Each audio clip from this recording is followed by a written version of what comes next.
And this was last night, and I decided, one, I haven't gotten my mail for a couple days. I should go get my mail. Two, I've got some really stinky garbage going on. I need to get this out of the apartment because it's smelling up the whole. I didn't know Johnny was over. I know, right?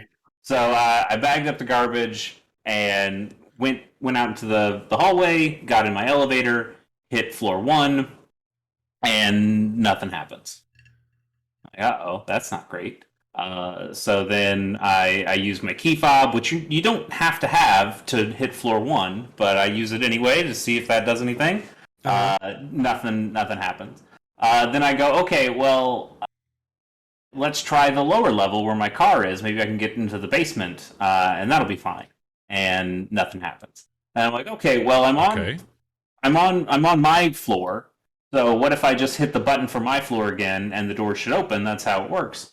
Nothing happens. And then I'm like, okay, well, what if I hit the door open button, like the specific button that says open these fucking doors, and nothing happens? And now I'm like, oh, I think I'm fucked.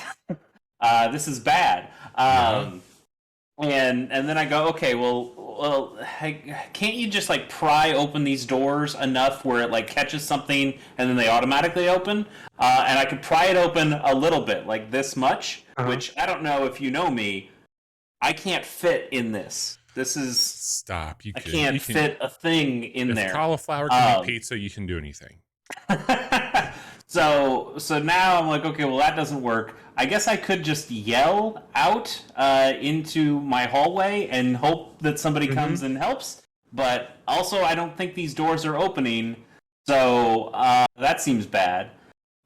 Thankfully, I had my phone with me. I did bring my phone, so I was like, that was going to be my next question.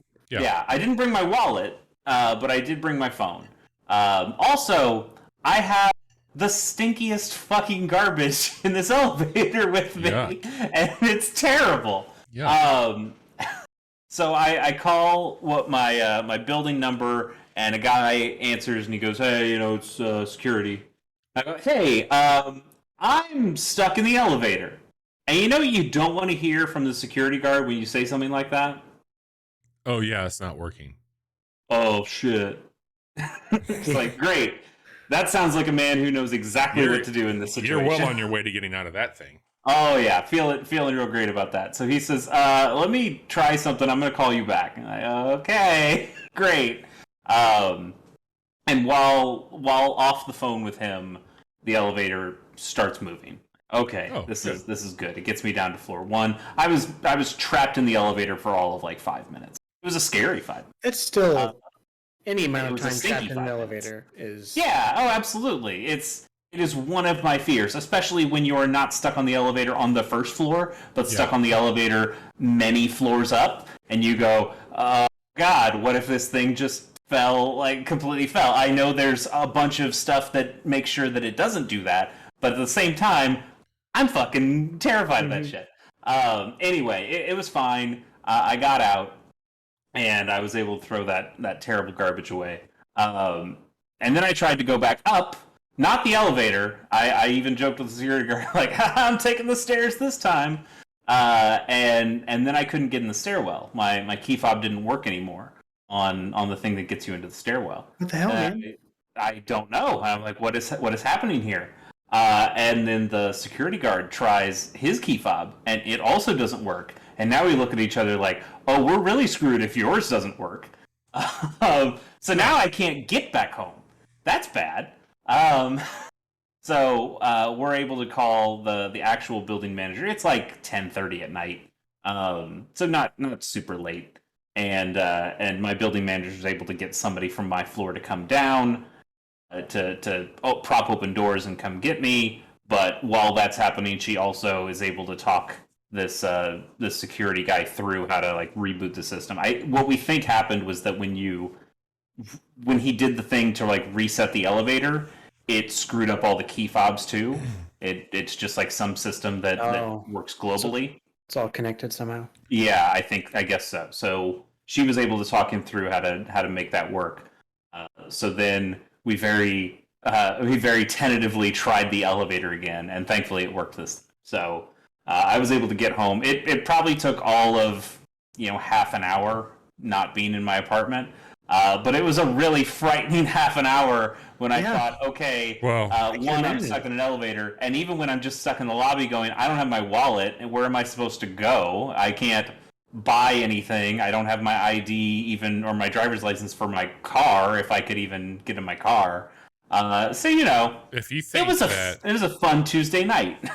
If you think that was bad, yeah, being with smelly trash for 5 minutes, welcome to the podcast called The Casual Hour. Excellent. Well done. Ostensibly about video games, but mostly about smelling like hot garbage for 2 hours. Being stuck with garbage, otherwise known as your friends. I'm Bobby. Yes, exactly.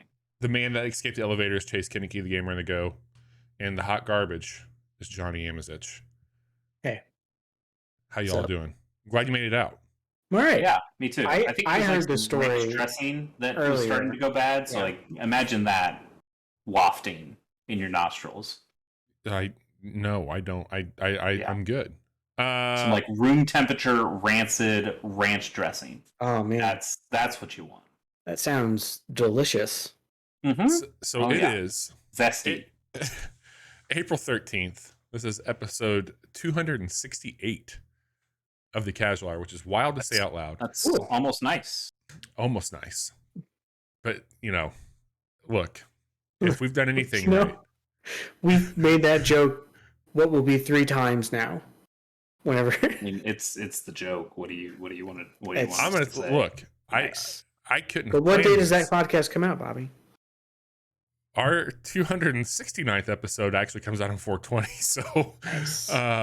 It's very nice indeed. Having said that, we've got a What You've Been Playing, where we're going to break down a few different games. We're going to talk about Norco. We're going to talk about Weird West, that new Lego Star Wars Skywalker Saga, and a little Total War Warhammer 3, which is a very bad name for a video game. In the back half of the episode, we're going to cover your favorite pre-order, the Intellivision. We're going to talk about Kingdom Hearts 4. We're going to talk about Sony and Epic. And I guess we're going to talk about robots as well. I mean, I'm excited because I'm a Gundam fan now. I've played Gundam. So we'll get into that too. But, Chase, the stage is yours. What have you been up to? What have you been playing? I mean, I've been playing all the same games that I've been talking about for a while. Still Super Robot Wars and Triangle Strategy, and I'm not going to belabor those points. I have been playing a lot more Pokemon Brilliant Diamond Shining Pearl. Johnny and I are still in our Nuzlocke. We were able to finish the 8th gym leader. That episode goes out, I believe, this Friday.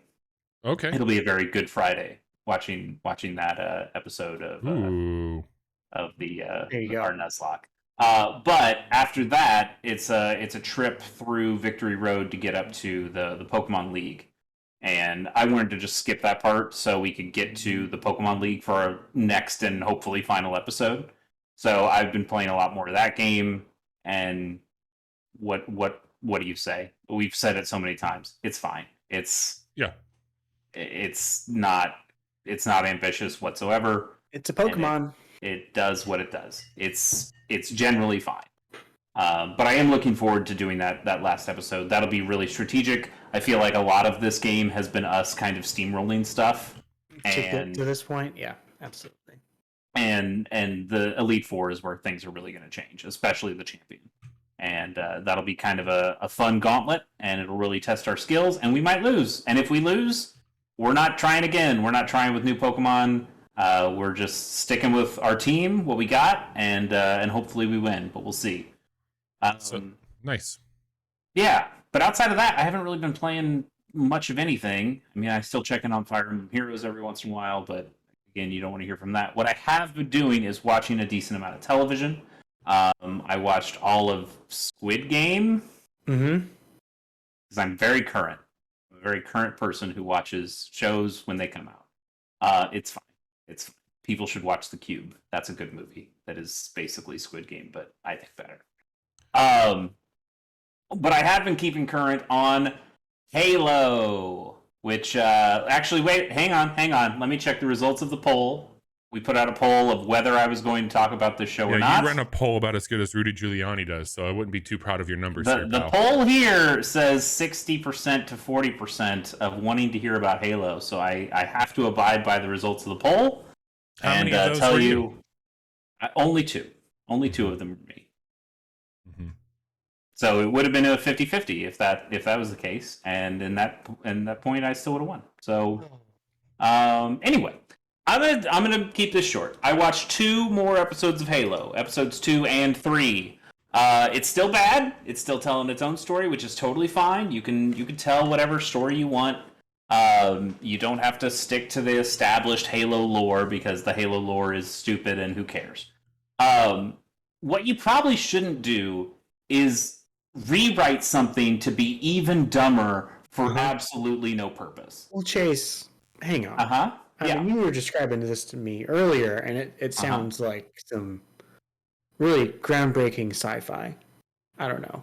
Oh, yeah, it's breaking some ground, all right. Okay.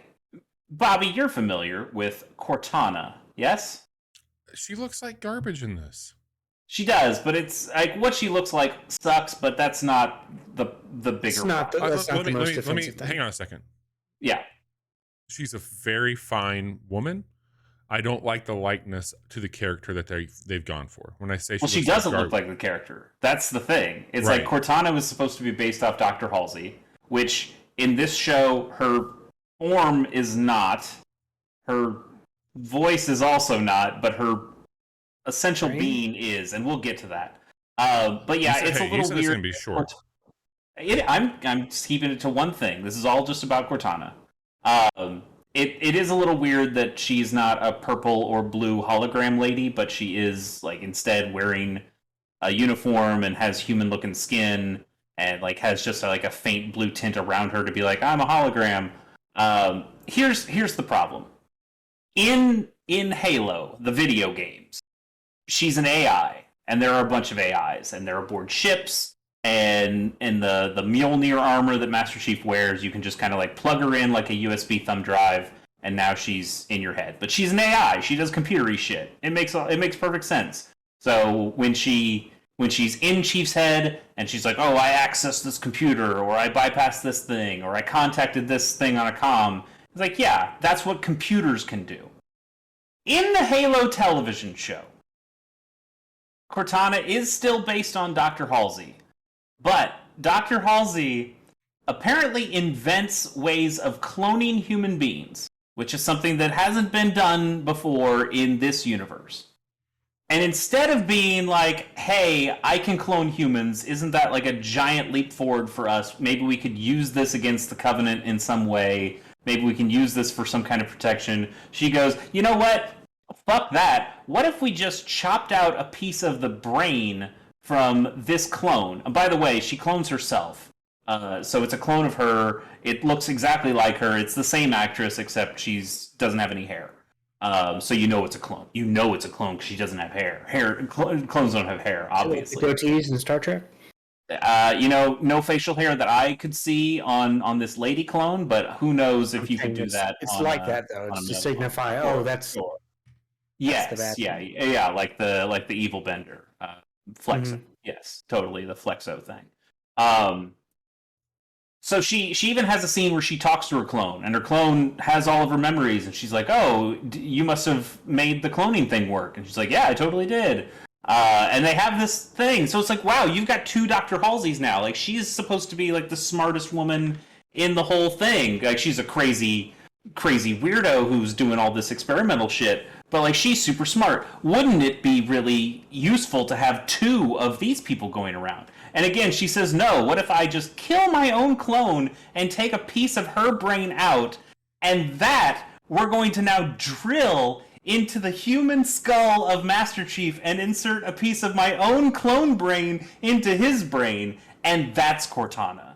And yet somehow, despite being a biological little piece of brain inside of another person's biological brain, she is still able to do all the computery bullshit that Cortana does, despite not being a computer, and also can project herself outside, and not just to the chief. Wouldn't it make sense if like something was in your brain, like maybe you could just see it? That's a thing I could almost believe. But no, she can project herself out as a hologram to anyone, or she can even project herself to Halsey in like a separate room from where Master Chief is and have a private conversation with her. Because this show is fucking stupid. Then why are you watching it? Because I love watching how terrible it is. It's like a car wreck. You can't take your eyes off. Dude watch Marvel movies, but he loves the Halo. I have watched Marvel movies.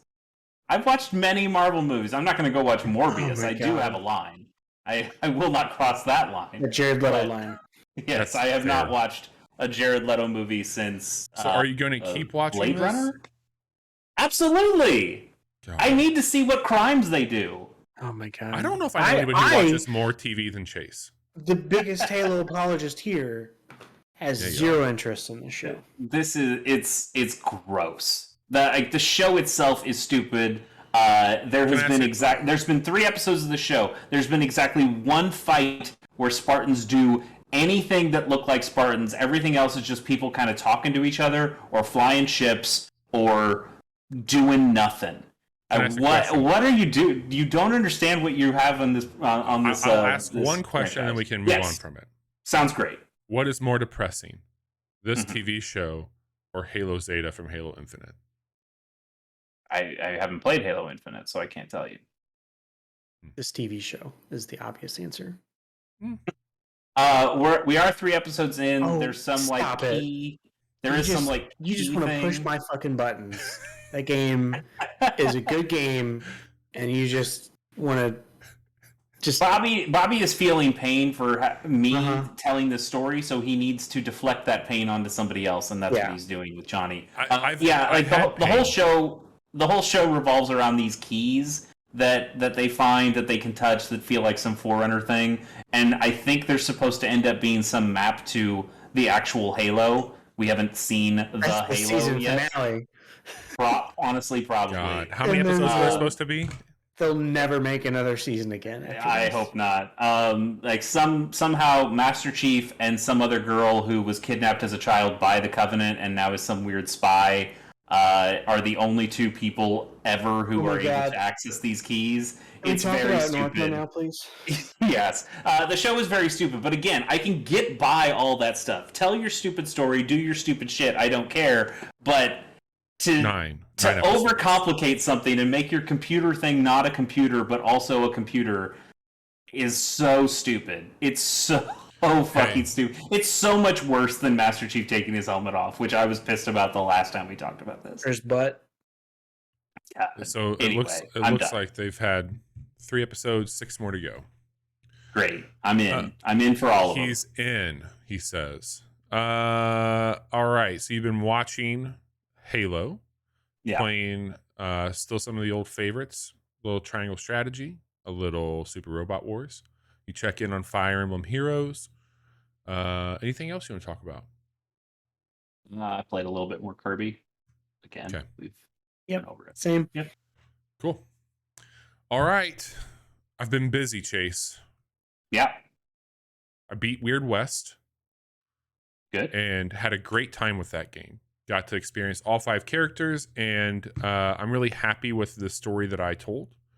And it's just really well done, man. It's a really cool anthology of a game, and they does it keep weaving those threads, like the way that when we got in there, that second character, and we're able to go back and meet up with the first character and even recruit them. Are you getting to a point where you posse up with all those other characters and do weird stuff? So you can only have 2 characters at a time with you. And so the way I tried to do it, obviously I played as Jane Bell. She's the first character. And then when I became the Pigman, I had Jane in my posse. And then I just had one of the other Pigmen from his storyline. And then whenever I got the 3rd character, I put Jane and the Pigman in. When I got the 4th character, I let Jane stay back at her farm, and then I put the Pigman and the 3rd character in. So it was 2, Chico 3, and the 4. Bear, Jane and the Pigman. Yep. I was thinking like Jane's Pigman instead of Jane's Addiction. But the game again can be done in like any way you want to. Like there's a part of me that just wants to go in and because you can literally make towns ghost towns. You can kill everybody. Sure. And there's a part of me that's like, you just need to just go into this game and murder everything. Just murder everything till you get to the end. Because I did something with the fourth character where I mistakenly found something that opened up basically the ending of that story arc within the first 5 minutes of it. And it let me just like wrap up that character. Weird. But yeah. That's pretty cool that they let you do that though. Yeah. So I ended up like going back and replaying it and undoing it. But like I knew what was going on. I'm like, hey, you're a liar. Don't fucking tell me what's going on. But I let it play out. And so a goddamn liar. That's a great game. Hell of a surprise. Really, really good time. Weird West. Check it out. Sarah and I started the Lego Star Wars Skywalker Saga on the Switch, and we, I played the first one I think when that came out, and I'm sure I've played a few other the Lego games. There's just so many of them that I hadn't really thought a lot about this, but the idea of like, hey, this is every Star Wars in one package. You can get all these characters, and they've done. And you like Star Wars? I like a Star Wars, but more importantly, like I like a game that is easy enough that I don't get pissed off in when I play with somebody else. Sure. And this is a perfect couch co-op game for Sarah and I, and we are starting at episode 1 and just working through the trilogies. There's a lot of really cool things where you should start. Like you should, as any Johnny knows this. You start your child with episode 1 and you go in order. That's how Star Wars was built to be watched. That's not how I did it. They want you to start with episode 4. Yeah, I started episode 4, then 5, then the prequels. Like it says 4 right on the box. You start with 1. Yes, I agree. Fuck Star Wars. So there's some cool stuff, like there's leveling up in it. There's just so much shit in these games where you have to go and find like all the coins or the Kyber bricks and things like that, because there's a whole upgrade system now where you can add like, hey, I want my character to be magnetized, like any of the little Lego bits will come towards them, or they can run faster, or they can build faster. Sure. But it's got all the shit you would expect from one of these. There's codes you can put in to unlock more characters, like Darth Vader wearing a Christmas sweater, shit like that. The writing's really funny. It's very delightful. I've seen some screenshots on the prequel memes subreddit, and some pretty good ones. What I don't remember, and maybe this has just been me being out of the game here, but like every character has a combo set, and like on the side like of the screen now, it has like you're filling up a combo meter, and you're doing like some pretty impressive damage that like ends up doing like flourishes and really cool looking moves based off the character you have. I also don't remember being able to like have a lightsaber throw. So like any Jedi can just aim and throw their lightsaber now. You can still grab stuff and move it around with the Force. It's really well done. It's a very fun game. Johnny, I think I texted you this, but you and Jude should absolutely play this game together. Yeah. This is one I'm definitely going to be picking up at some point. I don't know how soon, because said child is grounded at the moment. But good. This is going to be one I definitely pick up at some point in the near future. I think these games have had some sneaky bad puzzle design. I haven't played very many of these games. I played the original. What was that on Xbox, or was that Xbox 360? We have one that we played together on Xbox 360. Okay. On our Xbox One, it's backwards compatible. I know I played the very first Lego Star Wars, and I played Lego Indiana Jones because when I had to buy a new Xbox 360 after mine red ringed, I got some package that had Kung Fu Panda and Indiana. Hell yeah! They just went from feeling special to feeling saturated. A little bit, but also just some of the puzzle design, especially in Indiana Jones, there were some things that I was like, how was I supposed to know to do that? It almost just felt like a kind of pixel hunt of, I'm supposed to just like move in the very right spot and do something. There was one thing I just was like, okay, I don't know how to do this one, and I don't like this game enough to keep caring. So I just stopped playing it because I had other things to play. But I watched the Giant Bomb quick look of this, and I saw kind of a similar thing of, they were trying to like fix a door, and I got the first half of the puzzle, like, okay, I totally understand how that works, and then the second half they just kind of like lucked into, and I went, I don't know how anyone was supposed to think that's what they were supposed to do, but okay. How are you finding it? I think there's a lot more. It's a little bit more robust than what I would think. Like, I think that these games on the surface might appear to be like, this is a kid's game, Yeah. and it's actually a little bit more. They're literally made of Legos. Yes, that's easy to assume. I would say. But I mean, is Legos it a bit has more like nuanced? straight up. Yes, like Lego has a complete lineup for like adults. Like they've done crazy shit now. Like they're just trying to be more accessible across the board. My 2 cents are, like, if you're looking for a co-op game to play with your family or with your partner, Kirby's cool. I'm not trying to shit on Kirby. I would pick this up over Kirby for like a co-op experience. And having this, I think co-op in Kirby sounds like it's kind of bad. Well, I think especially if you're not playing as Kirby, it's not great. Where this one, yeah, you can just bounce around between different characters and have that. And I think that there's a lot more tinkering, and there's even more mature video game aspects that, like the RPG elements of like a skill tree and building that out and shit like that you would like. It's here versus Kirby, which is like you're just there to occupy a screen with somebody. That's interesting about Kirby, because on the Wii Kirby game, Return to Dreamland, I actually preferred playing as the Bandana Waddle Dee, or it was Meta Knight and King Dedede. Like, those were the 4 characters you could play as, and Kirby was fun, and yeah, he gets to do the power stealing, but like those other characters had really varied movesets, and I imagine the moveset for Waddle Dee in the new Kirby game is pretty similar, like the helicopter spin with the spear, sure, and some of the stuff you do with that. So that's kind of interesting to hear that it's not all that fun playing as Waddle Dee in this new one. So it's a fine game, and it runs okay. I've had a few like literally hitched, would not load move, like, but after that, like, it's pretty damn impressive for running on the Switch. That's probably the Switch's fault, right? I hate that console. So play a little bit with that, Sarah. We're gonna work our way through that. It's been just like a really fun thing for us to do, and I'm excited to have that. And have you had any problem with resolution or frame rate stuff? I know that was something that you kind of worried about before you.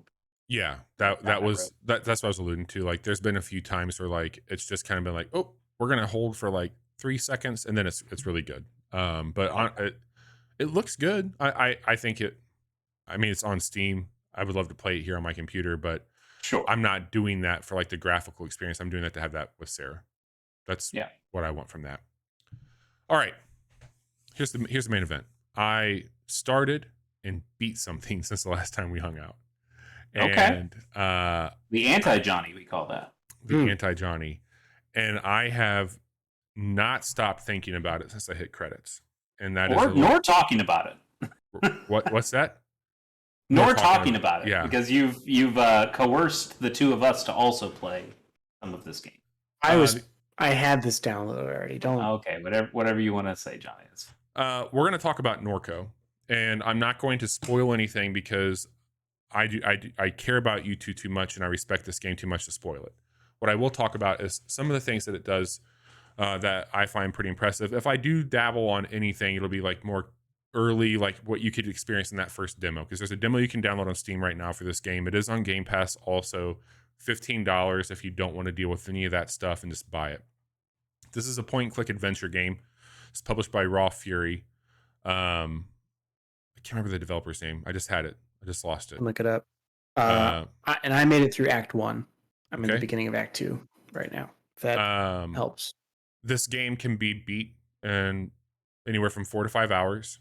If you want to do a completionist run, achievements, all that, you're probably going to put about 7 hours into it. Maybe a little bit longer if you have to go back and load a different save or something like that. So it's a game that you can beat, dare I say, in one sitting. You can beat in a weekend very easily. And I think that that's probably the way to play it. I think you should work your way through this game, and it does a lot of different things with time and location that would help you better stay on target. The elevator pitch for what's going on here. So it takes place in Norco, which is in Louisiana.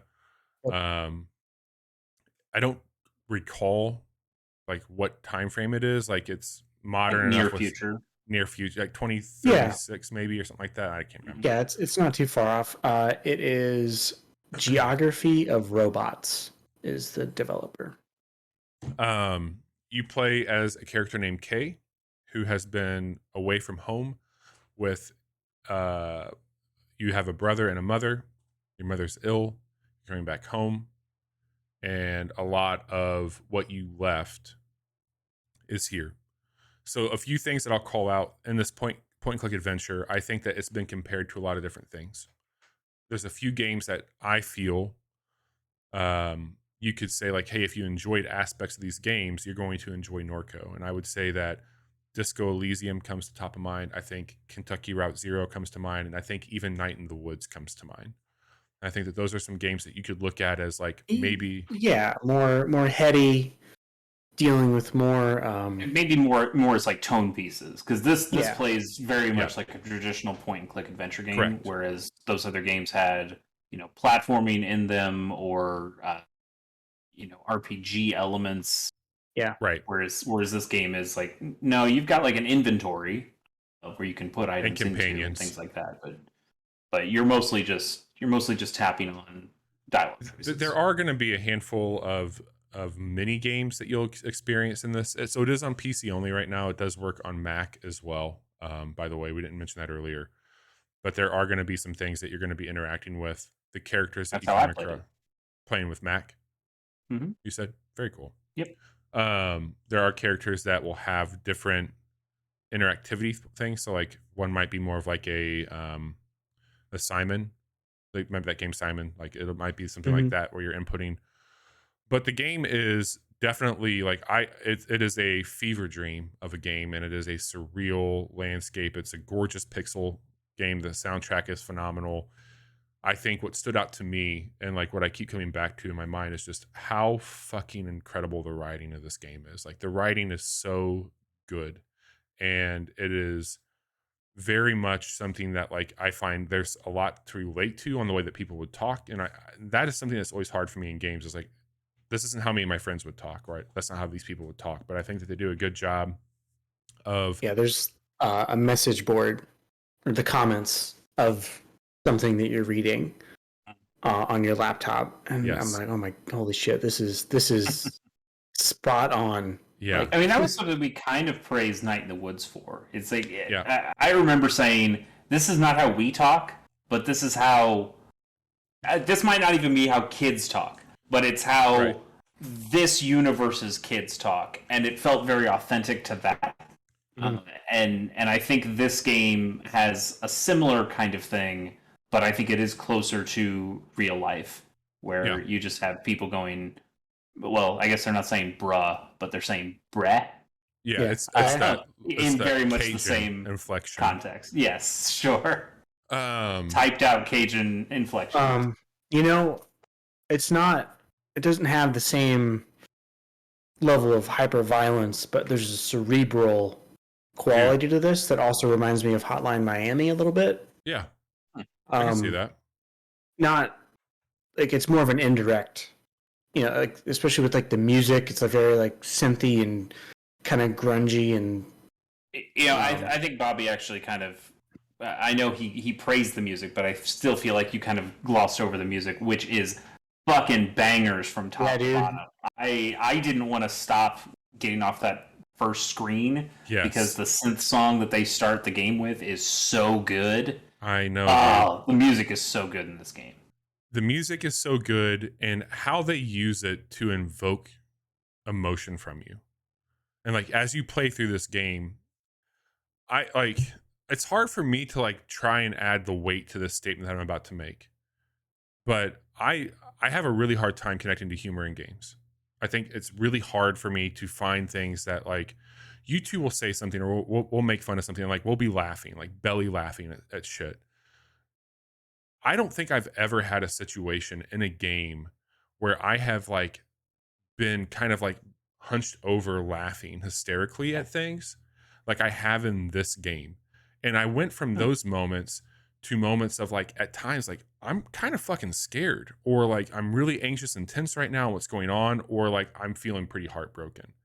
And the gamut of emotion that this game made me go through. And even though like I'm not in a situation near dire as what these folks are at, but I think that they talk on things of like self-discovery, parental relationships, being a sibling, being a fucking reject, like all these things that like we've all had to like at some point in our life dabble in, and maybe we spend a lot of time in.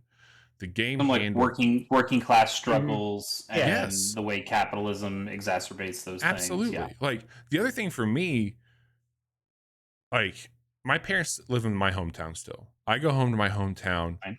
and every fucking time I go home, I tell Sarah, I'm like, I don't know if it was always this bad or if it's getting worse. And I had this moment where Kay, that's who you play as, is going back home. She's talking about her town, and I'm just like, fuck. Like the way that people that she knew still talk to her.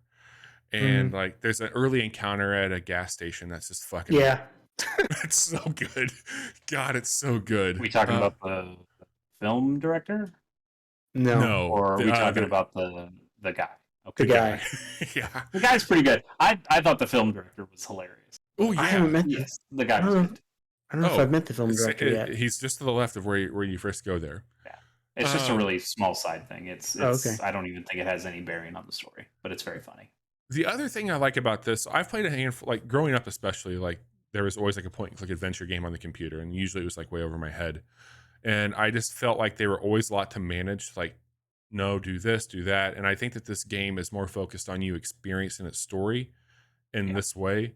Yeah. And so it makes it pretty easy to know, like, even like without spelling it out for you, like, hey, that was an item or something that you looked at a few towns over or whatever it would be. Like, you might want to go back there and check that out. And then there's always going to be an option where one of your companions you can click on, and they'll usually like talk to you about like, hey, here's a recap of some of the things that we talked about. They don't tell you what to do, but they'll be like, these are things that we've been talking about lately. Like, you should go look into these. Yeah. But I normally don't like these kinds of games. I'm not a point and click adventure person. Yeah. I didn't grow up having a computer, so I didn't really play these games growing up. And it's just never something that I've really gotten into. But I think this one, and I only played that Act 1 demo, so I'm sure it gets more complex over time. But I found that at least that first act to be pretty accessible and be pretty easy. Of like, hey, this guy says he wants pills. Pills are highlighted. You've probably seen pills before, and he kind of even tells you where they basically are. And it's really signposted quite well.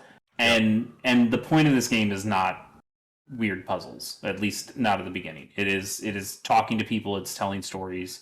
It's learning information, but it's not really doing some weird complex bullshit. And I think that's to the game's strength, because it is about mood. It is about writing, and I think those things it does quite well. One thing it doesn't do quite well is it glitched out for me when I was playing as a different character, and it just wouldn't open the next scene, and I got caught there, and then I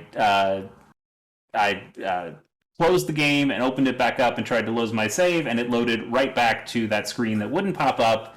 So I didn't even get to finish Act 1, and I'm pretty disappointed about it. I don't know if that'll change if I buy the game outright. I don't even know if the game keeps your progress from the demo into the main game. I would assume it does. And if it does, maybe that's bad, because I'd probably have to start it over anyway.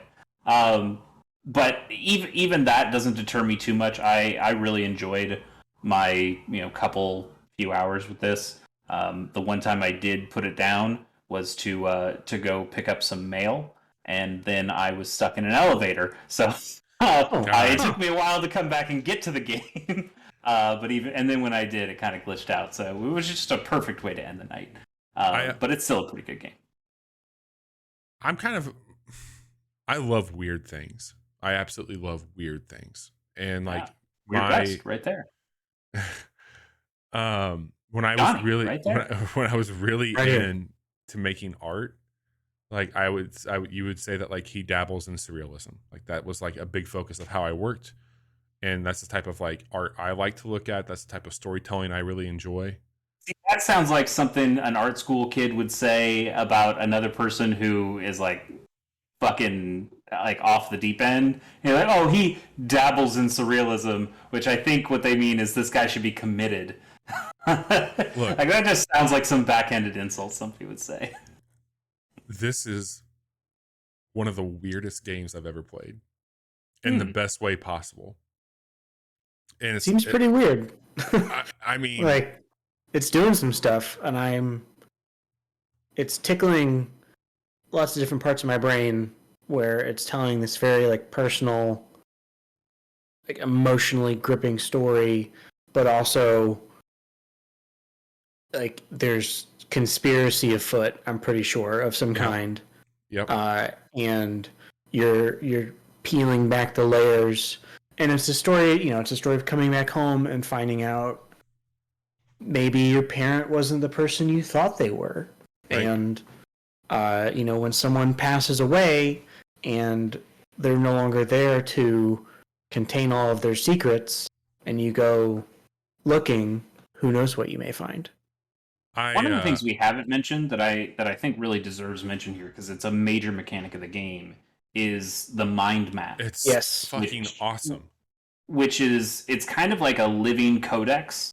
Yes. So if you played something like Mass Effect and you hear about...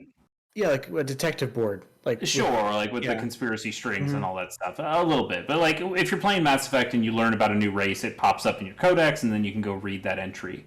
And basically in Mass Effect, it just gives you, hey, this is all you think, everything you need to know about the Thorian or whatever. And it tells you everything right there. And like, okay, sure, that's fine.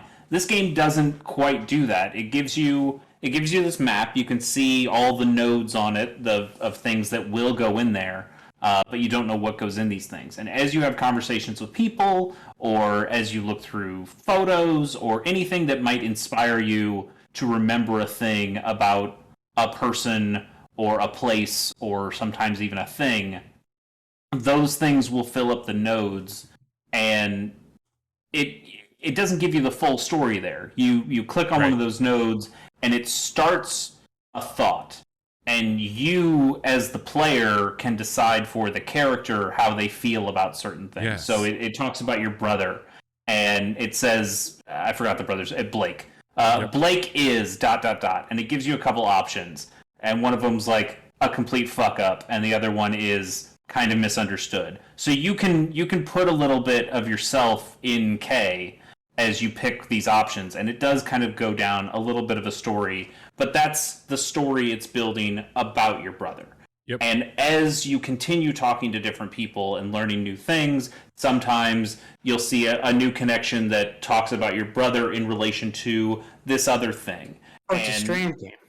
Yes, exactly. There we go. Death Stranding 2 on store shelves now. I will say, man, it's interesting. With that, not giving away anything, but there's just a very, all those strands get tied up very nicely at the end. And nice. I was very happy with that, because that was something that I really appreciated in the game, because when you do get, like when you talk to folks, it'll pop up and be like, hey, your mind map's been updated. And then there's a blue outline around the node that you can go in and add more of the story to. So again, it's just and I appreciate you calling it out, because it's a very respectful thing for the player to call out and not be like another, like, hey, there's a book you picked up and it's in your inventory, go thumb through this book and try and figure out the lore. Like, you're writing the lore here. Yeah. And at least at the beginning of the game, it seems pretty optional to even go into the mind map and do stuff. Maybe something later you'll need to have interacted with the mind map enough to get clues on something you should do next. I'm not sure, but even if it's not, I still think it's just a nice feature to do a little bit of individualism there. Even if those things are pretty superficial, which at least like the thing with the brother, that felt super superficial. Sorry about that. That was a weird phrasing. But it felt like it doesn't really matter what I pick here, whether he's a fuck up or whether he's misunderstood. It's going to kind of tell its story anyway and just go through that. But me as a player feels like I have some ownership what you over would say that. Later on. Yeah, it totally could. And I think it helps to build the story within your head, and that's important enough. I think this game's really cool. I look forward to talking about it at the end of the year, but I just want to ask really quick. Can I just get a temperature check from the both of you on LeBlanc? I don't think I got that far. Okay. What'd you say? LeBlanc? Like LeBlanc. the white? Okay. I don't know if I heard that name. I'm not sure. Okay. All right. Never mind. Okay. I was walking into City Hall and asking about some weird street dudes who. You haven't been to a bar yet, right? You haven't gone into the bar? No, they wouldn't let me go into the bar. Okay. All right. It was closed. Yeah. Okay. Yeah. I was hearing about guys in red polo shirts who do some shit so they can earn a blue polo shirt. They sound like Proud Boys. Are you talking about Garrett? A little bit. Yeah, a little bit. All right. Yeah. Norco fucking rules. That game's great. I'm really happy that got you all... really nice pixel art. Like it does. Like we talk about the soundtrack, and the soundtrack kicks ass. It's also got some really nice pixel art. I also met potential moment of the year candidate and maybe even character of the year candidate, Monkey. Dude, are you talking about Monkey's pretty good. Having a staring contest with a stuffed monkey, pretty good. I got it written down. I have also written it down.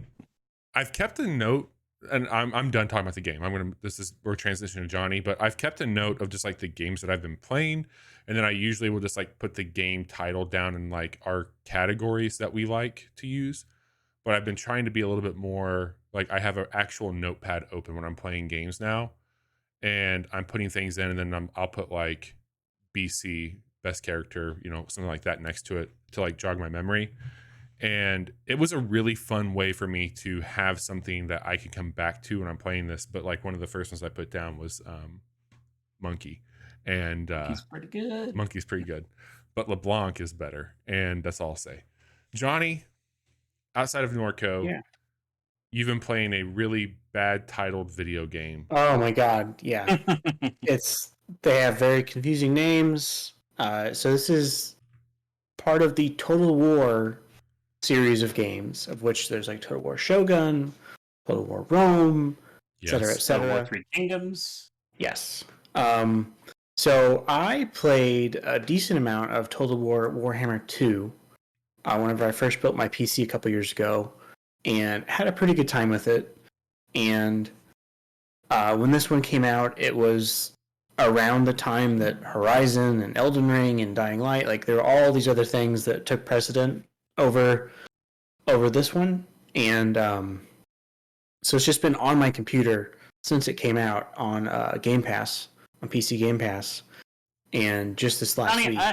I've never played a Total War game, but am I correct in saying it's kind of like a middle ground between like a Crusader Kings on one side and maybe like a straight up RTS on the other side? Is it kind of like somewhere in the middle there? Yeah. It's like a Civ mixed with Age of Empires. Because you are like in Civ, you can have like a military victory, but you don't have as much nuanced control over. Like I have, this many sets of archers. I have this many sets of cavalry. I have and in Civ, like those things are on octagonal tiles or whatever, hexagonal tiles or whatever. And so you're making very turn-based decisions, whereas Age of Empires is straight up RTS. And there are turns, so you have so many actions you can take per turn. But you have cities. And each city, like, it has a technology you can research, and you are training new characters that can lead their own armies, and you're choosing traits that they can have, so that you have like a balanced team of like heroes, I guess is the best way to put it. So you have like your main leader, and then they have people working for them who can recruit their own armies, and you can take them and go and conquer other cities. So I'm still in the very, very beginning part of the game. I'm playing with the group that people recommended for beginners, because I still very much consider myself a novice at these games. Game Pass, right? Mm-hmm. Yep. Yeah, it's on PC Game Pass. It's been there since it came out. and I'm playing as the ice people. So I'm playing, it's very clearly influenced by it. Deport other people? You just deporting people en masse? Yes, exactly. Yeah, okay. So I'm playing as the Tsarina. Shitty of you. Yeah, I know. It's not a good person. But this particular group is recommended for a good like domination victory, which is all about going in and sieging cities and going to like an ice raid. Is that what you're saying? Yes. Okay. That's I'm much gonna more stop making these jokes. These are terrible. These are really terrible. And Bobby's unmoved by the whole thing. And there are other countries like you would have in like a Civ or something like that, and you can make trade agreements or like, hey, we don't care if each other's military passes through. So if I'm with war with someone on the other side of their border, I can pass through their country and they're not going to try and attack me. But this is all taking place in the Warhammer universe. Yeah. For this one. And there's multiple. There's like first person Warhammers. There's obviously the one that you're playing. Like Vermintide. Yeah. 40K that's like all futury shit with chainsaw swords and all that. This is dark fantasy set in the Warhammer universe, which I've never played in the tabletop games. Is it sexy? Oh, it's so hot. It's so sexy. It's so hot. Have they made a Total War 40K? I don't know. Okay. I feel like that's probably a thing, but I couldn't say for certain. I would think so. Sounds popular enough. Yeah, so this is the closest I've gotten to really like dipping my toes into the Warhammer universe outside of Vermintide, which I played a few times with Bobby in the past. Yeah. But yeah, it's my shit. I can tell. Like I can tell I could sink a whole bunch of hours into this, and I just wanted to get a little taste this week. So I played just long enough to capture my first city and do a couple of other battles. And the battles are really fun because you get to arrange your army how you want, and it kicks off and you have to really be paying attention, and you can rearrange your troops so that they aren't getting outflanked. And I like it a whole lot. Nice. But I'm gonna go back, finish Horizon, and finish Tunic, and continue chipping away at these other smaller games that I've been playing. And I've already put, I think, close to 2 hours into Norco tonight. So, hey, you could be halfway done. Well, thank you, Johnny. I appreciate that because I do own Total War 3 Kingdoms because I just like Dynasty Warrior shit. And I've been meaning to play it. I didn't play it immediately because I had the MacBook Pro with the M1 chip, and that didn't work with the game for a while. I think they fixed that at this point. But also, fucking Apple. I'm so close to Steam Deck status that I might just wait. I will say this. It is, I would say, I don't know if it's as dense as Crusader Kings, but there's a lot of stuff going on that you can manage. But the game is very good at telling you, it's like, hey, you can do this turn, you can do this. Like it jumps through all the tasks that are available to you, and it has like an advisor who's like a member of your council or whatever, but he's there to tutorialize the game and let you know what's going on. So despite the levels of complexity and all the different things that you're managing, they would take the time to explain to you how it works. And there are paragraphs of things that you can read that explain, like, hey, this is how this feature of the game works, and this is how it ties into that. But I haven't felt overwhelmed by everything it's presenting to me. It's all been like, okay, now that you completed that, let's do this. And now that you've done that, you can end your turn. And then next time we'll tell you all the things that you can do when it's your turn again. So, cool. Very cool. That's definitely awesome. Be playing more of that. And that is basically it outside of the other things I've just been playing continuously for the last several weeks. Let's say we move on to the casual report, guys. Let's do it. All right. You guys remember the Intellivision Amico Oh boy. Do it. And are we allowed to talk about the Intellivision Amico? are we? I don't know. Is somebody going to sue us or cease and desist us? It sounds like that's a thing that they do. We'll see. We'll see. Okay. So, did you guys? I know I watched the E3 thing they gave a couple years ago. Did either of you guys watch that? I'm sure I don't did, remember. but I don't remember it. Okay, it was terrible. This thing has looked like hot garbage from the moment they announced it because it's running like the chip inside of it is from like smartphones from close to 10 years ago, and not even like high end smartphone. It's very bad. I watched an unboxing video. Yes, that was recent. Relatively recent. Okay. That was within the last couple of weeks. Yeah. And boy, it smelled. It stunk to high heavens. Like it always felt like something that would never actually come to fruition, or like you were just like in an elevator with it. Yeah, I get you. Yep. Or like an Ouya, for example. You know. Whoa! The Ouya seems like a functional product, whereas this does not. You know what I'm trying to say, though. Like it's like a Stadia. Yeah, it gets a big marketing push.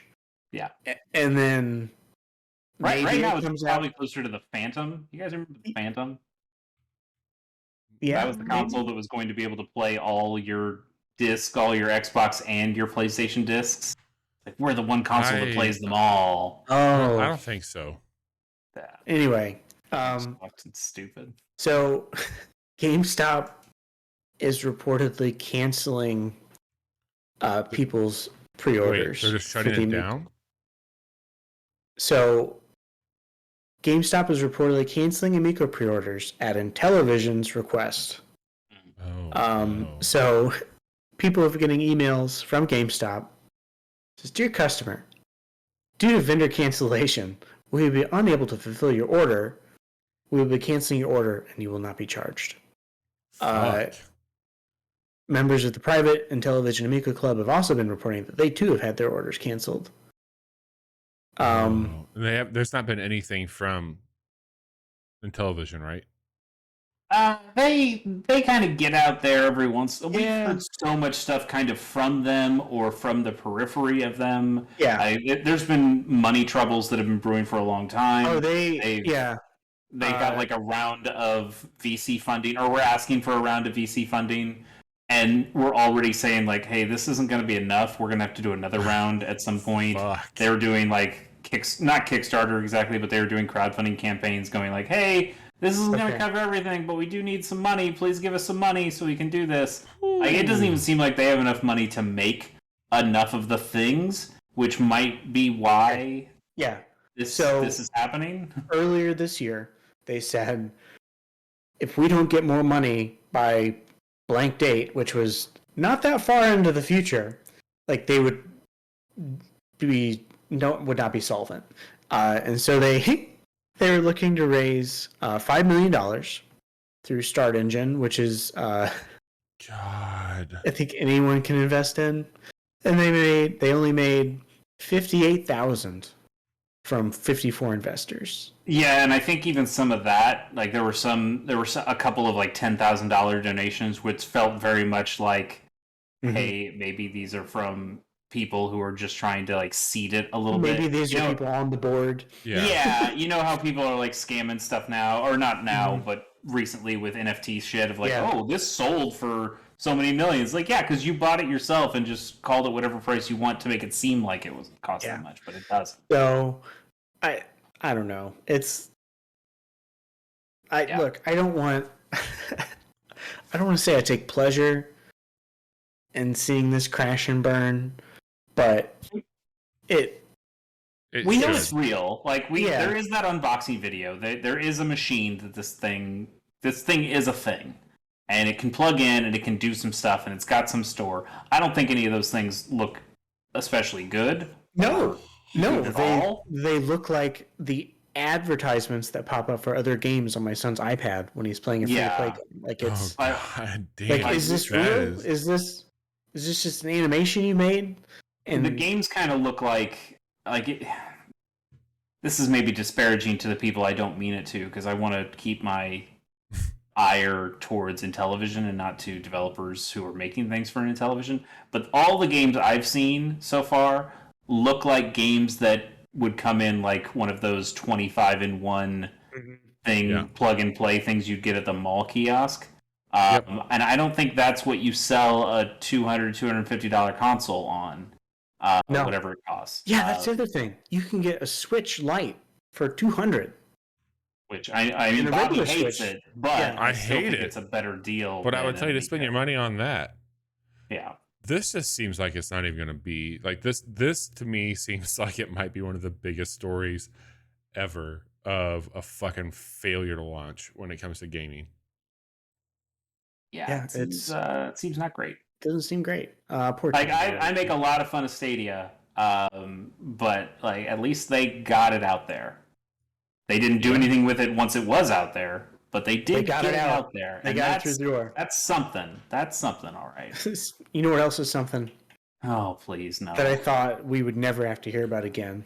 Yeah. After the last game. Here we go, baby. Here we go. We were done. But you know what? If Nomura can get all of his extremely stupid bullshit out through this, rather than injecting more of it into the Final Fantasy VII remakes, then maybe this is for the greater good. He's gonna do both. I know. I know. Kingdom Hearts 4. They announced that. It's the 20th anniversary. I have such conflicting feelings about this series because I genuinely conflicting feelings at all. My feelings are very consistent. I mean, it's bad. It's very bad. It doesn't make any sense. It's terrible. Terrible story. The gameplay's not great. But I have a special place in my heart for that first game. I loved it when I played it as a 13-year-old child. So they announced Kingdom Hearts 4 with Sora no longer has big clown shoes in this. Yeah, he looks they're going for like a realism thing. And a theory I heard from one Jan Ochoa of the Giant Bombcast is that this is actually just a world in the way that there's like a Toy Story world, and Sora's true form is still going to be what we've thrown him as. Wasn't there something at the end of Kingdom Hearts 3 where it showed off a more realistic looking world? And I thought people at that point were thinking, for whatever reason, it was in the World Ends With You world. Like it was in like the Tokyo Shibuya area that game takes place. No, they said it's in some, I forget the name they called it, but it wasn't that. Okay. Anyway, it's very dumb. And I know people love those games. I've watched multiple. So have I.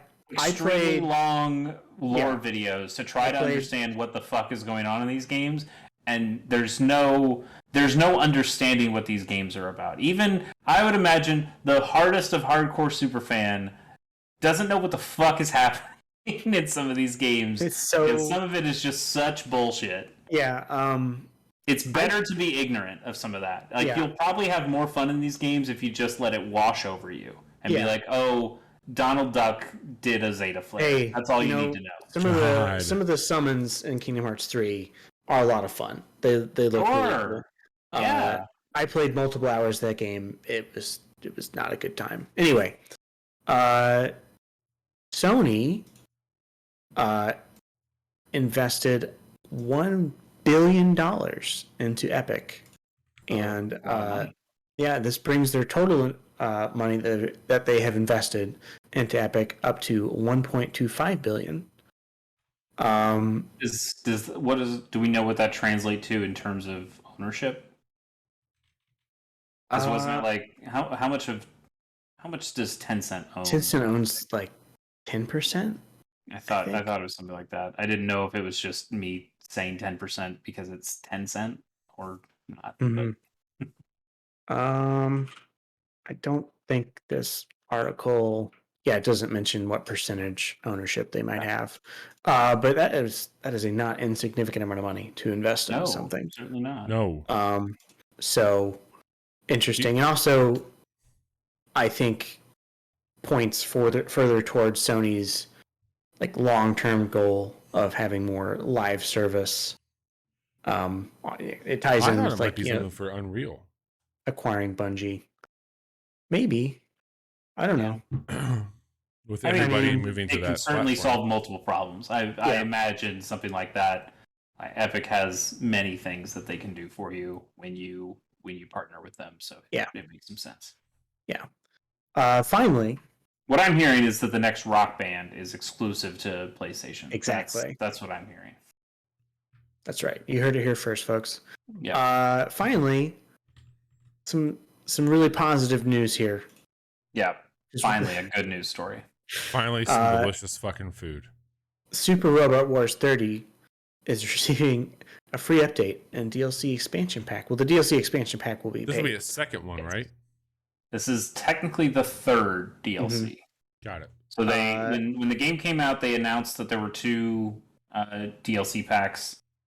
They kind of teased out what those things were as they went on. But yes, it's been a long while since the last pack came out, and now yes, they're announcing a new free thing that I think is already out. That came out today, and then the paid DLC comes out on the 20th. Yeah. So there's a bunch of stuff in here. But the most interesting thing to me was this added difficulty mode that's coming in the DLC, Super Expert Mode Plus. Yeah. And it's I don't know how people get through these games on harder difficulties. And okay, here's the crazy thing. They say they recommend starting this on New Game Plus. So yeah, which means you would have already played this game for like 60 hours, and then you're like, okay, yeah, what if I played it even harder on dumber shit? Yeah. Yeah, that stuff sounds nuts to me. I'm glad I've been taking my time with Super Robot Wars 30, so I didn't know that they would even make a third DLC, but they have announced this is the final content they're going to put out for this game. So now I'll feel fine finishing this game at some point. There isn't a whole lot, honestly, for me. There wasn't a whole lot to get excited about. There's not a lot of stuff from series I've watched. The one thing I am kind of excited about, it was in Super Robot Wars T, which is the one Johnny played. I don't think, Johnny, you got this far and saw the Scope Dog from Armored Trooper Bottoms. It was like a little green machine. The Scope Dog's great. They made a new Scope Dog variant specifically for this DLC pack. And it looks cool, and I'm looking forward to playing with that. The other stuff is stuff I've never seen. I don't know what Dan Kuga is. I don't know what Majestic Prince is. Get a Robo I know from other Super Robot Wars games, and this is seems like it's a movie or a manga or something that is new and has some new variants there. Shinkelion, I don't know what the fuck that is, but it's a train mech. It's a Shinkansen. It's like the bullet train, but it's a bullet train that turns into a mech. And I don't know what the fuck that is, but I kind of want to play with that. That sounds great. And then stuff from the Super Robot Wars original generation series, which is stuff I haven't really played with, but some of that stuff looks kind of cool, and it seems like we're getting a decent amount of units. I wish there was a Gundam unit in there of some sort, because the other packs have had some kind of Gundam representation before. But I guess that's okay. Anyway. Looks very silly. Oh yeah, it's all extremely silly. I also think from the trailer that they show, I think the boy who pilots the robot, I think his dad is the robot, like a Ghost in the Machine kind of thing, which also means his dad's a train. I think that's what's happening there. Again, I don't know what Shinkelion is actually about. But from the little bit I saw, that is kind of what I gathered, is that I have a trained dad, and he can turn into a robot. Anyway, Super Robot Wars 30 is pretty good. People should play that game, and it seems like people are, and that's really exciting to me. I hope they continue making more Super Robot Wars games and other Bandai Namco style games like this that get a translation and come over to the States, because that's a cool thing. Hell yeah. Well, Chase and Johnny, thank you for tag teaming that last story there in the news, and Johnny, thank you for walking us through everything else. As we look to wrap up this evening, we've had quite the week. We went back to a favorite, a staple here at the Casual Hour, Fights in Tight Spaces. And I don't know about you, Chase, but I still think that game's pretty good. Game is pretty all right, and it's still on sale, isn't it, Bobby? It is. So Ground Shatter was invited to the BAFTAs this year. They were nominated with Fights in Tight Spaces. They did not take home any awards, but they wanted to celebrate that really big moment for them, and the game is on sale over on Steam. It is also on sale on Xbox as well. So go check that game out. Very, very cool game. We ended our stream on Monday night with just a chef's kiss of a kill where it was quite nice. Basically, we did a jumping knee bash to a Larry David looking doctor in a prison right Sounds to his dome. Yeah. He went so high in the air he got stuck in a barbed wire fence, and it was beautiful. Go check that out. It's on our YouTube channel if you want to follow. What more can you say? What more could you say? YouTube.com/casualhour. Tuesday, put up a new quick look for Have a Nice Death, an early access 2D roguelike.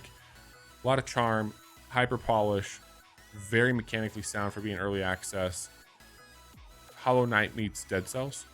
It's very much doing shit that you know, but in a different looking package. On Steam right now, but we got a quick look up to let you make a good decision on. Tonight, we covered a lot of games, covered some great news. It was a really good time. Tomorrow, we've got a quick look going up that Chase can't wait for Patrick's Parabox, a recursive puzzle of a box within a box and a mind-melting... That's not the quick look I thought it was going to be. So I got excited, and then you dashed my hopes. What do you think it was going to be? I thought it was going to be Gundam. Oh, I was saying that for Monday. You set me up just to knock me down. Yeah, Gundam Evolution playtest will go up on Tuesday. Okay. Patrick's Parabox is going up on Thursday, and Friday. That was a good quick look. It was a good quick look.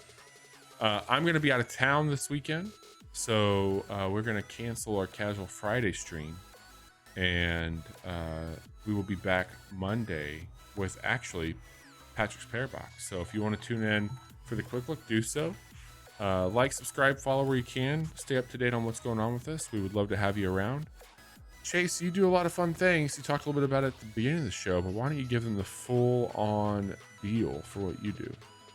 Sure. Yeah. For my YouTube channel, Chasing Gay Plays, like I mentioned, Johnny and I are doing a Nuzlocke of Pokemon Shiny Pearl, and we're almost done. Our second to last episode, well, it should be our second to last episode, is coming out Friday, and then our final one should go up probably the week or so after. Depends on when we record it. Yeah, it's good stuff. We are through 8 gyms, and that's exciting. I also have a different podcast that I do on handheld video games called Gamers on the Go. You can find that at gamersonthego.com. The last episode was about Game Boy Advance games and the best ones of those that I did with our good friend of the show, Jiggy-san. And that's up there on that website. And hopefully I'll have some more stuff to make episodes about real soon. Nice. Johnny, anything that you want to share about what's going on with you? I've been reading a lot this week. I read The Road by Cormac McCarthy, which was a big influence on Naughty Dog when they were developing the first Last of Us game. And I think... Doesn't show. It does not at all, whatsoever. It was an amazing book, and I would recommend anybody read it. So, that's... You know what it's going to cost for me to read that book? No. No. Is that no, you don't know what it's going to cost, or no, you're not willing to pay? I know what his asking price is, and he wants me to share the secret TikTok account that my son made. Oh, I would also like that. And I'm not going to. I'm trying to get it, Chase. Once I get it, I will absolutely share it with you. Yeah. Yeah. Working on it. Okay. Good stuff. That's our show. Thanks everybody for tuning in. Thank you two for being here with me tonight. We'll talk to you all Monday night. Take care. See ya.